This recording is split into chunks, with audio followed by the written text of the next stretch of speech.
A $13 billion ship. Over 5,000 men and women living inside it. No sunlight for weeks. No real bed for hundreds of them. And the toilets on the most expensive warships ever built kept breaking down. This is not a story about firepower. This is not about jet fighters or missiles. This is about the people, the sailors, the ones who wake up every single day inside a floating city the size of a small town, do their jobs in conditions most Americans will never see, and keep going no matter what. The USS Gerald R. Ford cost $13 billion. And the men and women living inside it go through things that would break most of us. And when we leave, they'll just be more prepared. Something or like move something. You just heard the price tag, $13 billion. That is more than the entire defense budget of many countries. But here's the thing most people never think about. The technology on this ship is only as strong as the human beings running it. And what those human beings go through day after day, month after month, far from home is something the news rarely covers in full. Today, that changes. We're going inside the USS Gerald R. Ford, not to look at the weapons, but to understand the real lives of the sailors who make it work. And trust us, by the time this video ends, you'll have a whole new level of respect for every single one of them. If you are proud of what our military men and women sacrifice for this country, drop the words proud in the comments right now. Let's see how many people stand with our sailors. The ship itself. First, let's put the ship in perspective, because until you understand the scale of it, the rest of the story will not fully land. USS Gerald R. Ford, hull number CVN-78, is the largest warship ever built by any nation on Earth. It stretches over 1,000 feet in length. That is longer than 3 football fields placed end to end. The ship was commissioned in 2017, making it relatively new by military standards. But its design is decades ahead of anything that came before it. The total cost, including research and development, reaches close to $37 billion. Let that sink in for a moment. One ship, $37 billion. The flight deck alone covers 4.5 acres, more space than many American farms. It has its own hospital with an operating room, an intense care unit, a pharmacy, and an emergency department staffed by 11 medical officers and 30 trained corpsmen. It generates its own fresh water, 400,000 gallons of it every single day. It carries its own fuel, its own food supply, its own postal service, and yes, its own internet. Recently upgraded with Starlink satellite access to keep sailors connected to their families back home. This ship is not just a warship. It is a fully functioning city, one that never stops moving, never stops operating, and never gives its crew a full night off. And that is where things get real. Sleeping on a $13 billion ship. Let's start with these sailors' sleep, because this alone will surprise you. On the USS Gerald R. Ford, junior enlisted sailors sleep in what the Navy calls racks. These are bunk beds, stacked 3 high in tight shared compartments. A standard rack is barely wider than a twin mattress. And from the top of your thin foam mattress to the bottom of the bunks above you, there is only 20 inches of clearance. 20 inches. That is less than 2 feet, barely enough to roll over. From the top of that slim space to the bottom of the racks above, there is just enough room to breathe. That is why sailors sometimes refer to their sleeping spaces as coffin lockers. Not because they're dramatic, but because that is literally what it feels like. Now, the Ford class did make improvements. Older Nimitz class carriers had huge open berthing rooms, where up to 200 sailors slept together in one massive space. The Ford reduced that. Berthing areas on the Ford hold no more than 86 people, each section with its own washroom nearby. But that contrast cuts both ways. On the same ship where a junior sailor sleeps in a bunk barely big enough to breathe, a senior flag officer has a cabin that stretched up to 600 square feet. Private space, a real bed, a desk, a sitting area. Same ship, completely different worlds inside it. And when things go wrong, and they have gone very wrong on this deployment, the gap between those worlds becomes even more visible. More on that in a moment. But first, keep watching, because what these sailors eat and what it costs the Navy to feed them is something that's almost nobody talks about. Feeding 5,000 people every day. Think about the last time you cooked a big family dinner. Maybe 15, 20 people. That takes real effort, real planning. Now multiply that by several hundred. Every single day aboard the USS Gerald R. Ford, the kitchen, the Navy calls it the galley, produces up to 17,300 meals. That is breakfast, lunch, and dinner for every sailor. Every day, running 24 hours nonstop. The galley never closes because the ship never sleeps. Sailors work in rotating shifts around the clock, and someone always needs a hot meal.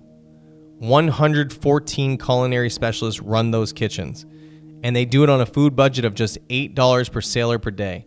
The total daily food bill for the ship runs between $45,000 and $65,000, which sounds like a lot until you realize that works out to a roughly $1 million per month just to keep the crew fed.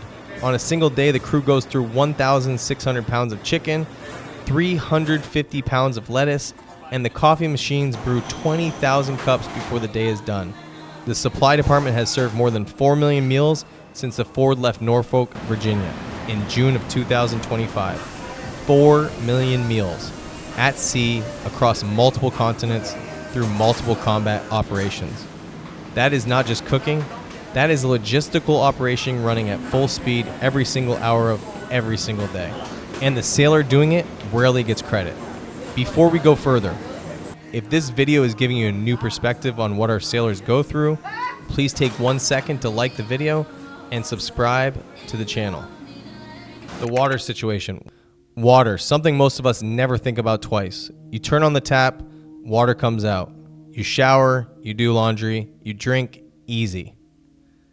On the USS Gerald R. Ford, water is a completely different story. The ship does not dock at port to take on water. It makes its own. 400,000 gallons daily through onboard desalination plants that pull ocean water and convert it into drinkable water. That sounds impressive, and it is. But the water does not go to the sailors first. It goes to the ship system first, then whatever remains reaches the crew. So the sailors shower using what the Navy calls the Navy shower. You turn the water on just long enough to get wet. You turn it off, you soap up, you turn it back on just long enough to rinse. The whole thing uses about 3 gallons of water. Compare that to a typical civilian shower at home, which uses up to 30 gallons. And laundry? The laundry facilities on this ship process 150,000 pounds of laundry every single week. That is the weight of a small fleet of trucks in dirty clothes, towels, and uniforms, washed, dried, and returned to sailors week after week after week. Or at least, that is how it's supposed to work. What happened to the Ford's laundry facility in March of 2026 is something that directly affected over 600 sailors. And we're going to get there. But first, let's talk about something even more uncomfortable. The toilet problem on a $13 billion ship. This is part of the story that embarrassed the Pentagon. The USS Gerald R. Ford uses a vacuum-powered sewage system. The same basic technology used on commercial airplanes and cruise ships. The idea was that it would be more efficient, use less water, and work cleanly across a massive ship. The reality turned out to be very different. The system started failing during the Ford's very first deployments, clogs, backups, breakdowns. The U.S. Congressional Watchdog, the Government Accountability Office, had actually flagged the sewage system as poorly designed as far back as 2020, but the problem kept being pushed aside. By the current deployment, the system had processed over 6 million toilet flushes, and while Navy officials maintain the system works within expected parameters, the facts on the ground told a different story. Hull technicians, the sailors responsible for fixing the plumbing, were being forced into 19-hour shifts just to keep things running. Other sailors were waiting up to 45 minutes just to find a working toilet. 45 minutes on the most advanced, most expensive warship in human history. When a serious blockage occurs and the standard fixes do not work, the Navy is forced to perform what is called an acid flush, a full chemical clearing of the pipes. The cost of a single acid flush, $400,000. $400,000 each time. The sewage system alone had 32 documented maintenance calls in 2025, and yet the sailors kept working, they kept operating, they kept the ship running. That is the kind of toughness that does not make it into the glossy Navy recruitment videos. The record-breaking deployment. Now let's step back and look at the full picture of what this crew has been through since June of 2025. The U.S. Gerald R. Ford left Naval Station Norfolk on June 24th, 2025. The plan was a standard deployment, roughly 7 months, maybe a little more, normal for a carrier in today's Navy. What happened instead was something no one fully anticipated. The ship sailed to Europe first, conducting operations with NATO allies in the North Sea and the Arctic Circle. Then, in October of 2025, the Department of Defense redirected the Ford to the Caribbean, part of the largest U.S. military buildup in that region in 30 years. From there, in early 2026, it was sent to the Middle East and the Red Sea, where it flew combat missions as part of Operation Epic Fury. The ship had essentially circled the globe, hitting every major conflict zone on the planet in a single continuous deployment. By mid-April 2026, the Ford's deployment had reached 297 days, breaking the post-Cold War record previously set by the USS Abraham Lincoln during the COVID pandemic. The all-time post-Vietnam record is 332 days, set by USS Midway back in 1972 and 1973. The Ford was closing in on that record. Admiral Caudill, the Chief of Naval Operations, acknowledged the human weight of it all. He said, "Extended deployments demand endurance. They ask sailors to miss births, anniversaries, and everyday moments at home. They ask families to shoulder additional responsibility. That sacrifice is real, and we do not take it lightly. And the sacrifice is financial too. Sailors and Marines only qualify for hardship duty pay after being deployed more than 270 days, roughly 7 months. That extra pay is capped at $495 a month. That works out to $16.50 a day, a number that has not been updated since 2014. It is now less than 1 hour of minimum wage in California. These are the men and women keeping the most powerful warship on Earth operational.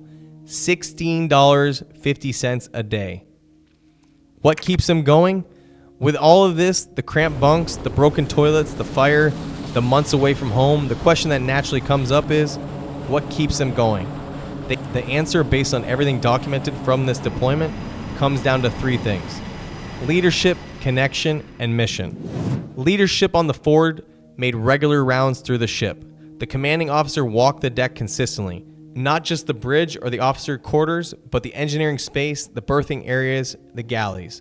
Seeing the captain in your space, asking how you are doing, matters more than most people realize when you are months away from home. Connection was expanded during this deployment. The Navy added commercial satellite access, including Starlink, giving sailors better bandwidth to call their families, watch news, and stream entertainment during off-duty hours. That kind of connection to the world back home is not a luxury when you're at sea for nearly a year. It is a lifeline. And the mission itself, these sailors knew and know what they were doing mattered. From deterring Russian aggression in Europe, to counter-narcotic operations in the Caribbean, to combat flights over the Middle East. Every job on that ship, from the pilot to the cook to the plumber fixing the broken toilet, was part of something real. Something that defended American interests around the world. The morale and the holiday events, the fitness competitions, the movie nights, those helped. But what really kept that crew going was the knowledge that they were serving and that America was counting on them. The USS Gerald R. Ford cost $13 billion. It is the most advanced, most expensive warship ever built. But the real strength of the ship has never been the electromagnetic launch system, or the advanced radar, or the nuclear reactors powering it. It has always been the sailors. The ones sleeping in 20-inch bunks, the ones waiting 45 minutes for a toilet, the ones who lost their mattress to a fire and were back flying combat missions 2 days later, the ones who had been at sea for nearly a year, away from their kids, their families, their homes, because the nation needed them forward and ready. They did not break. They kept going. And the least we can do, from the comfort of our homes is know their story. If this video gave you a deeper respect for what our sailors go through, hit the like button and subscribe to the channel so you never miss stories like this one. These are the stories worth telling, and we will keep telling them.